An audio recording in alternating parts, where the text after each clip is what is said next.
Assalamualaikum warahmatullahi wabarakatuh. Ketemu lagi sama Mulia Isneni di pelajaran IPS. Di video kali ini kita akan membahas tentang kehidupan masyarakat pada masa Hindu-Buddha bagian kedua. Ya. Oke, kita lihat video dan penjelasannya bersama-sama. Let's check this out. Kerajaan Hindu-Buddha di Indonesia. Yang pertama adalah Kerajaan Kutai. Kerajaan Kutai berdiri sejak abad ke-5 Masehi.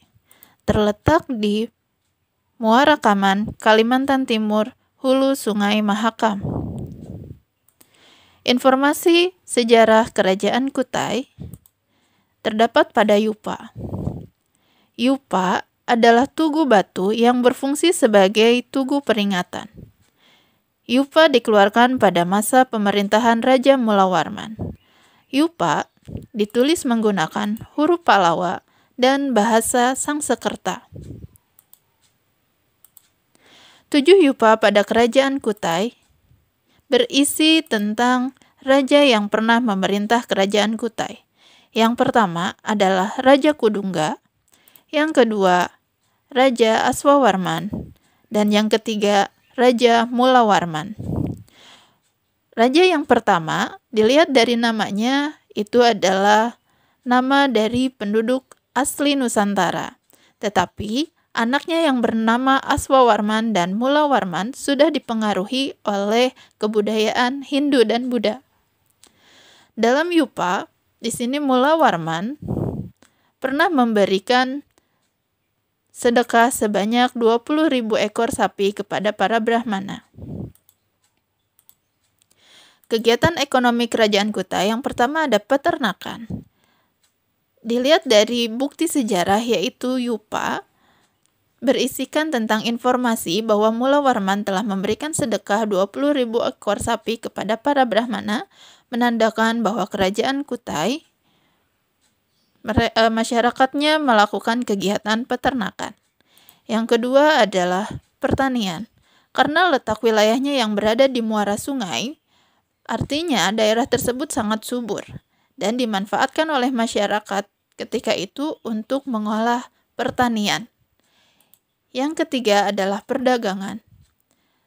Karena wilayahnya berada di wilayah muara sungai, sering dijadikan sebagai tempat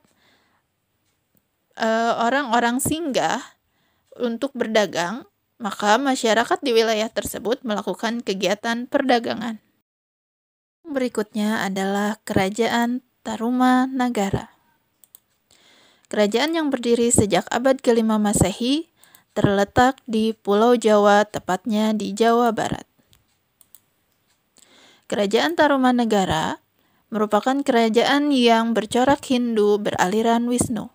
Dilihat dari segi bangunannya, di sini terdapat candi yang menandakan bahwa Kerajaan Tarumanagara adalah kerajaan Hindu.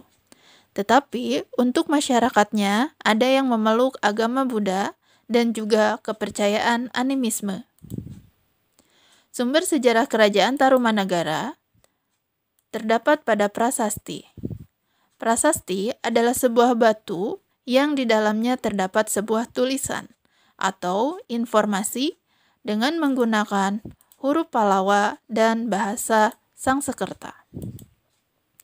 7 prasasti yang ditemukan di Kerajaan Tarumanagara. Yang pertama, ada Prasasti Ciaruten. Yang kedua, Prasasti Kebon Kopi. Yang ketiga, Prasasti Tugu. Yang keempat, Prasasti Jambu. Yang kelima, Prasasti Muara Cianten.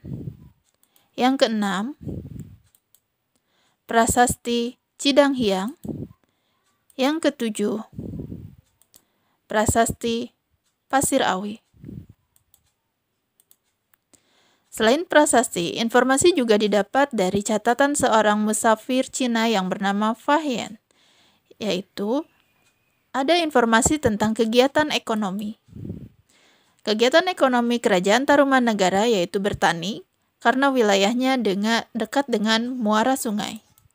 Yang kedua, yaitu berdagang.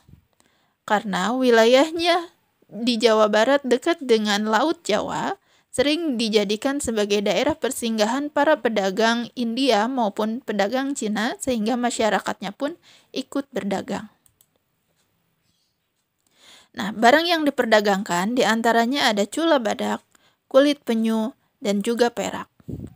Kehidupan politik raja-raja yang pernah menjabat di Kerajaan Tarumanagara, di antaranya ada Jaya Singhawarman, ada Raja Dharmayawarman, Raja Purnawarman, ada Wisnuwarman, Indrawarman, Chandrawarman, Suryawarman, Kertawarman, Sudarwarman, Hariwangsawarman, Nagajayawarman, dan Linggawarman.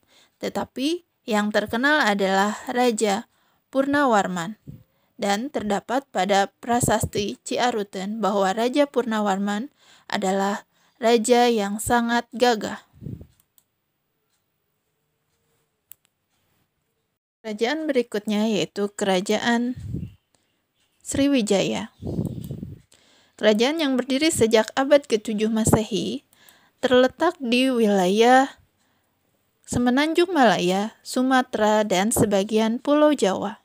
Tetapi pusat pemerintahan berada di Palembang dekat Sungai Musi.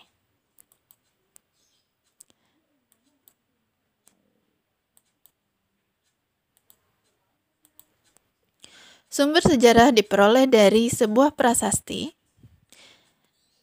Ada dalam negeri. Yang di dalam negeri yang pertama adalah prasasti Kedukan Bukit.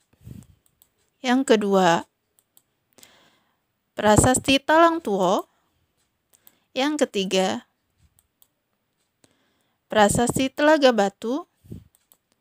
Yang keempat, prasasti Kota Kapur. Yang kelima, prasasti Karangbrahi. Yang keenam, prasasti Palas Pasema. Dan yang ketujuh, Amoga Hapsa.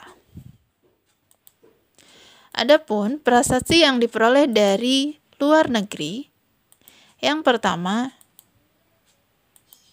Ligor di Thailand.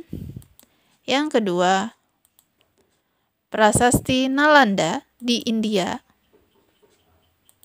Yang ketiga, prasasti Kanton di Cina.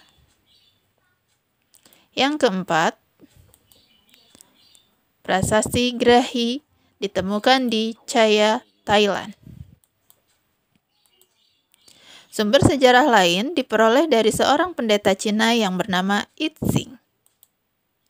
Berdasarkan sumber-sumber tersebut, diperoleh keterangan yang pertama, Kerajaan Sriwijaya pernah menjadi pusat kegiatan ilmiah agama Buddha di Asia Tenggara. Yang kedua, Pulau Bangka dan Jambi Hulu telah ditaklukkan oleh Kerajaan Sriwijaya pada tahun 686 Masehi. Yang ketiga, pada awal abad ke-11, Raja Rajendra Chola dari Kerajaan Cholamandala India melakukan penyerbuan besar-besaran ke wilayah Sriwijaya. Penyerbuan Cholamandala dapat dipukul mundur, namun berhasil melemahkan Kerajaan Sriwijaya. Kegiatan ekonomi Kerajaan Sriwijaya yang pertama adalah bertani, yang kedua adalah berdagang. Silsilah para raja Kerajaan Sriwijaya ada yang pertama Dapunta Hyang Sriyayanaga, yang kedua Sri Indrawarman, yang ketiga Rudra Wikrama, yang keempat Wisnu, yang kelima Maharaja, yang keenam Balaputra Dewa, yang ketujuh Sri Udaya Dityawarman, yang kedelapan Sri Udaya Ditya, yang kesembilan Sri Cudamaniwarma Dewa, yang kesepuluh Maravia Tunggawarman, yang ke-11 Sri Sanggrama Wijaya Tunggawarman. Namun, raja yang terkenal di Kerajaan Sriwijaya adalah Balaputradewa. Oke, bagaimana dengan penjelasannya tadi? Mudah-mudahan kalian bisa memahaminya ya. Kita ketemu lagi di video-video selanjutnya, masih di Kerajaan Hindu Buddha. Assalamualaikum.